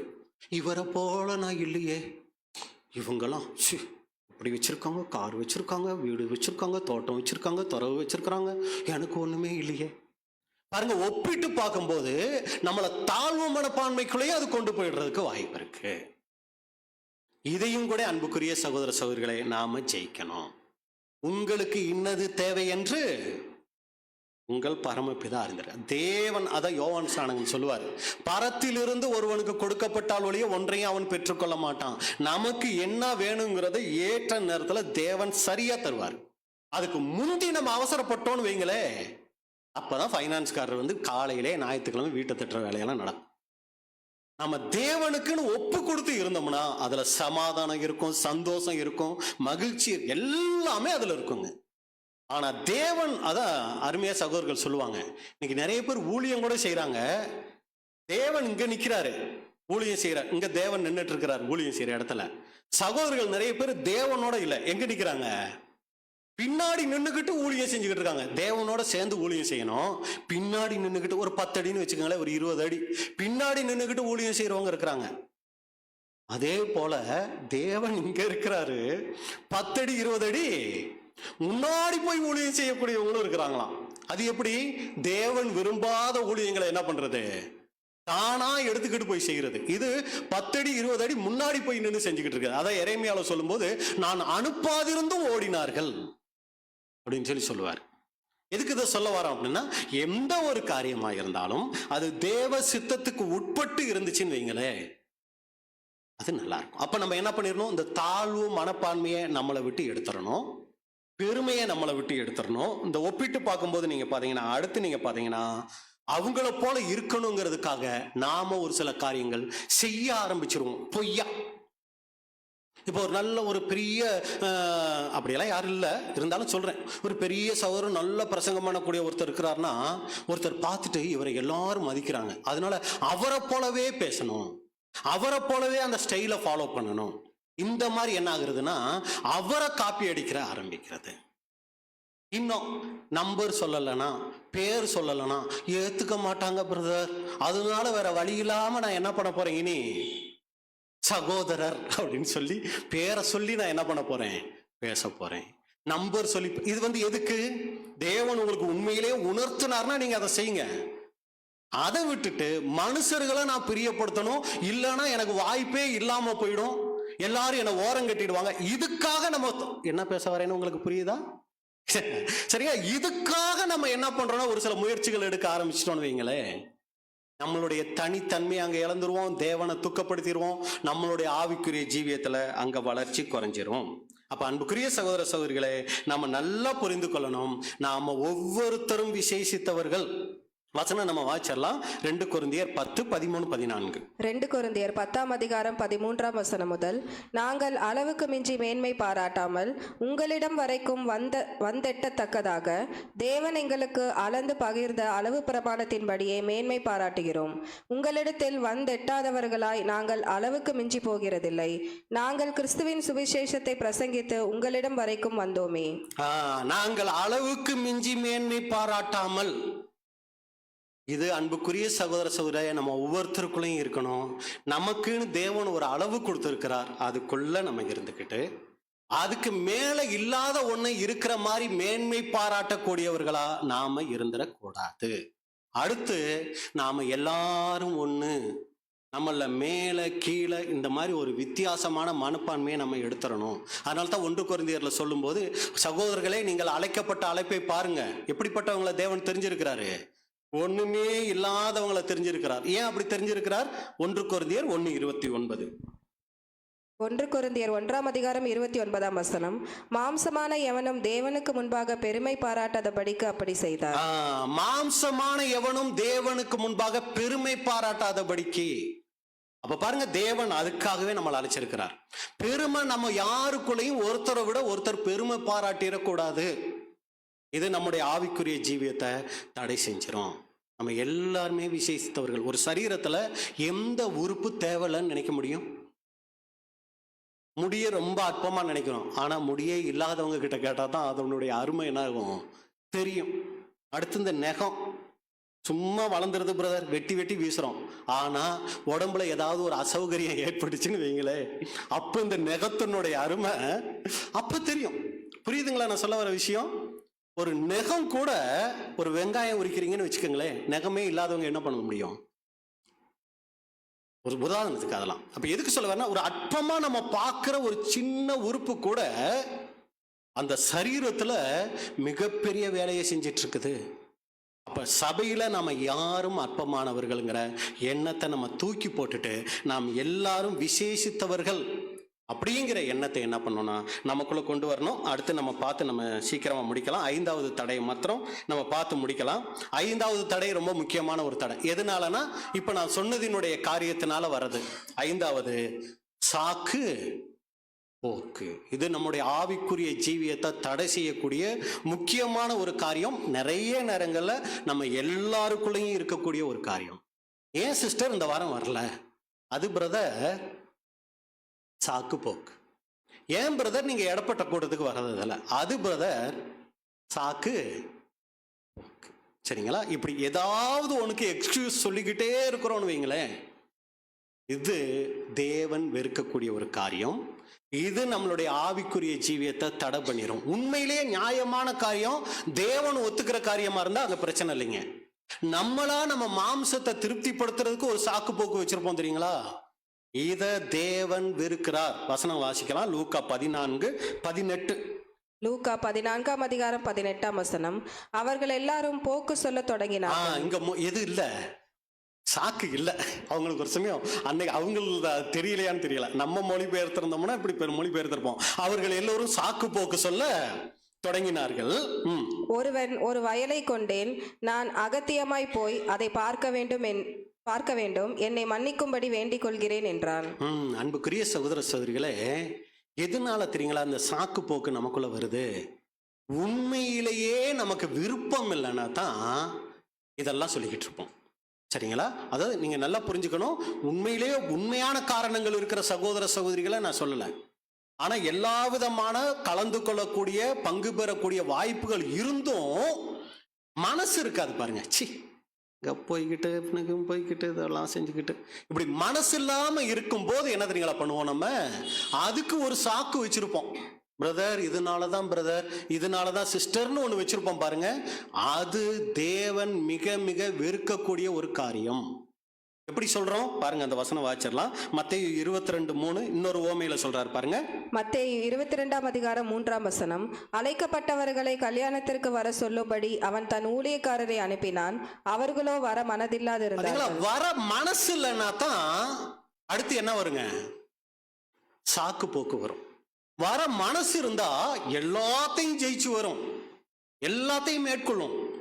மனசு இல்லைன்னு வைங்களே, அதுக்கு என்ன பண்ணுனா ஏதாவது ஒரு சாக்கு போக்கு அப்படியே தேடி எடுத்து என்ன பண்ணுனா அதை கொண்டு வந்து வச்சிரும். அந்த பிரதரும் அந்த சிஸ்டரும் கூட ஆமாங்க நியாயமான காரியம் தான் நீங்க சொல்றது, சரி பரவாயில்ல நாங்க ஜெபிக்கிறோம்னு சொல்லி அவங்க விட்டுருவாங்க. ஆனா தேவன் விட மாட்டார். இது தேவனை ரொம்ப கோவப்படுத்த ஒரு காரியமா அங்க இருக்குது பாருங்க. இவங்க இந்த போக்கு சொல்ல தொடங்குனாங்க இல்லைங்களா, அது தேவனை எப்படி கோவப்படுத்துதுங்கிறத பாருங்க. லூக்கா 14:21. லூக்கா 14ஆம் அதிகாரம் 21ஆம் வசனம். அந்த ஊழியக்காரன் வந்து இவைகளை தன் எஜமானுக்கு அறிவித்தான். அப்பொழுது வீட்டெஜமான் கோபமடைந்து தன் ஊழியக்காரனை நோக்கி, நீ பட்டணத்தின் தெருக்களிலும் வீதிகளிலும் சீக்கிரமாய் போய் ஏழைகளையும் ஊனரையும் சப்பானிகளையும் குருடரையும் இங்கே கூட்டிக் கொண்டு வா என்றான். வீட்டெஜமான் கோபமடைந்து, இந்த சாக்கு போக்கு சொல்றது அந்த எஜமானுக்கு என்னத்தை கொண்டு வந்துச்சுங்க? கோபத்தை கொண்டு வந்துச்சான். எந்த அளவுக்கு கோபம் வந்துச்சு அப்படின்னா 24 வாசிங்க. லூக்கா 14:24. 24ஆம் வசனம். அழைக்கப்பட்டிருந்த அந்த மனுஷரில் ஒருவனாகிலும் என் விருந்தை ருசி பார்ப்பதில்லை என்று உங்களுக்கு சொல்லுகிறேன் என்றான். அழைக்கப்பட்டாங்க அவங்க, ஆனா அவங்கள ஒருத்தர் கூட என்ன பண்ண போறதில்ல, என் விருந்தை ருசி பார்ப்பது இல்லை. அவங்களுக்கு அந்த வாய்ப்பே கிடையாதுன்றாரு. அப்ப நம்ம சபை வாய்ப்புக்கு போறதையே இந்த சாக்கு போக்குங்கிறது அதை நம்ம ஒரு பெருசாவே எடுத்துக்கிறது இல்லைங்க. அது பிரதர் பெரிய பாவம் செஞ்சா தான் தேவனை துக்கப்படுத்தும், கோவப்படுத்தும். நம்ம அந்த அளவுக்கெல்லாம் ஒண்ணும் இல்லையே அப்படின்னு நம்மளே சமாளிச்சுக்கிறோம். ஆனா இது போன்ற காரியங்களும் கூட நாம் பரலோக வாய்ப்பை அடையிறதுக்கு தடை செய்யக்கூடியதா அங்க இருக்குது. இன்னும் நிறைய காரியங்கள் இருக்குது, இதோட நம்ம முடிக்கலாம். அப்ப நம்ம இதுவரைக்கும் நம்ம பார்த்துட்டோம் 5 காரியங்கள். நம்ம ஆவிக்குரிய ஜீவிய வளர்ச்சியை தடை செய்யக்கூடிய 5 காரியங்கள் நம்ம பார்த்துருக்கிறோம். எல்லாருக்கும் இது இருக்குன்னு சொல்ல முடியாது. ஒரு சமயம் இது இல்லாம வேற சில காரியங்கள் கூட இருக்கலாம். அப்ப பார்த்தகள்ல நம்ம கிட்ட ஏதாவது தேவன் உணர்த்தக்கூடிய காரியங்கள் இருந்தால், அப்பா நான் இந்த விஷயத்துல இப்படி இருக்கிறேன், என்ன மன்னிங்கப்பா, இயேசு கிறிஸ்துனுடைய ரத்தத்துல என்னை கழுவி சுத்திக்கிறீங்க, இனியும் நான் நல்ல விதமா உங்களுக்கு பிரியமா வாழ்றதுக்கு எனக்கு பரிசுத்தாவியின் பலனை தந்து என்னை வழி நடத்துங்கன்னு நம்ம தனிப்பட்ட முறையில ஒவ்வொருத்தரும் நம்ம ஜெபிச்சுக்குவோம். தேவன் அதுக்குரிய ஆசீர்வாதத்தை தருவாரு. முதல் காரியம், எல்லாராலையும் விரும்பப்படணும் அப்படின்னு நம்ம நினைக்கிறது. அடுத்து எல்லாருடைய கவனத்தையும் நம்ம ஈர்க்கணும்னு நினைச்சு செய்யற காரியம், கோல் சொல்லக்கூடிய காரியம். அடுத்து நம்மளை பிறரோட ஒப்பிட்டு பார்த்து அதனால பெருமை இல்ல அதாவது தாழ்வு மனப்பான்மை இந்த மாதிரி போயிடுறது. அடுத்து சாக்கு போக்கு. இதெல்லாம் நமக்குள்ள இருக்குதா அப்படிங்கிறத நம்ம சிந்திச்சு பார்ப்போம். உணர்த்துகிற காரியங்களை சரி செய்து தேவனுக்கு பிரியமான வாழ்க்கை வாழ்வதற்கு தேவன் தாமே நம்ம ஒவ்வொருவருக்கும் கிருபை செய்வாராக. பொறுமையோடு கேட்டவங்களை தேவன் ஆசீர்வதிப்பாராக. இப்படிப்பட்டதான வாய்ப்பை கொடுத்த பிதாவாகிய தேவனுக்கும் ஆண்டவராகிய இயேசு கிறிஸ்துவுக்கும் அருமையான சபையாருக்கும் என்னுடைய நன்றியை தெரிவித்துக் கொள்கிறேன். தேவனுடைய நாமம் மகிமைப்படுவதாக. ஆம்.